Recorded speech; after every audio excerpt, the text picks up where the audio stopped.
Depuis des millénaires, l'humanité lève les yeux vers le ciel et se pose la même question. Sommes-nous seuls?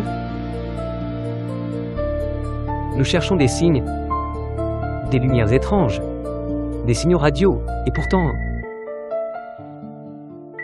rien. Mais ce silence est-il vraiment le signe d'une absence? Ou simplement celui de notre propre surdité cosmique?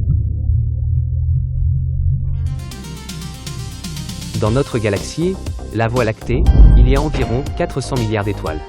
Si seulement 1% d'entre elles possèdent une planète habitable, cela fait encore 4 milliards de mondes potentiels. Et il existe plus de 2000 milliards de galaxies dans l'univers observable. Statistiquement, il devient presque absurde de penser que nous sommes les seuls.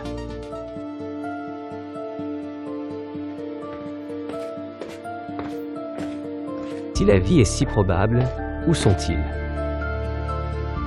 Pourquoi le ciel n'est-il pas rempli de signaux, de structures colossales ou de traces technologiques?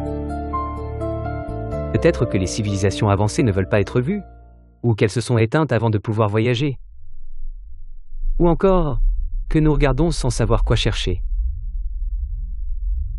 Certains scientifiques pensent qu'il existe un mur invisible, un moment critique que toute civilisation doit affronter.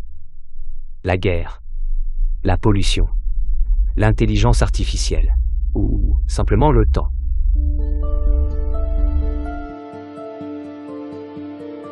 Peut-être que la majorité des civilisations s'éteignent avant de devenir galactiques, ou peut-être que nous ne l'avons pas encore franchi nous-mêmes, ce mur.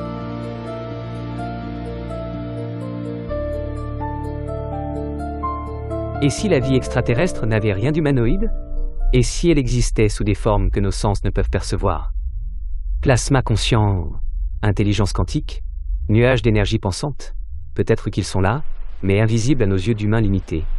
Peut-être que nous ne voyons pas les signes d'une autre civilisation avancée, comme un crabe sur la plage qui voit passer un paquebot, il le voit, il le sent même peut-être, mais il ne peut comprendre ce que c'est.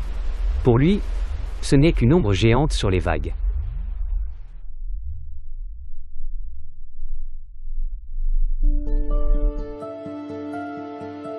Le temps est une autre barrière.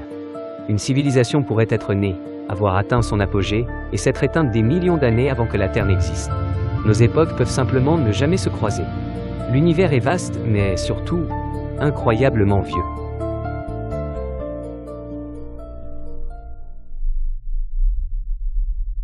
Et si ce silence n'était pas une absence, mais une forme de respect, ou un signe que nous ne sommes pas encore prêts à comprendre?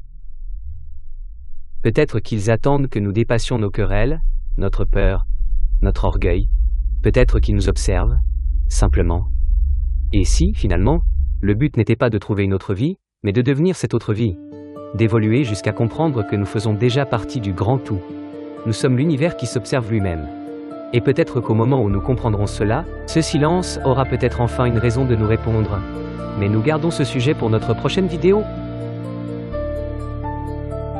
Si tu veux nous aider, donne-nous ton point de vue en commentaire, abonne-toi et active la cloche des notifications pour être informé chaque semaine de la sortie de notre nouvelle vidéo. Nous t'en serons très reconnaissants.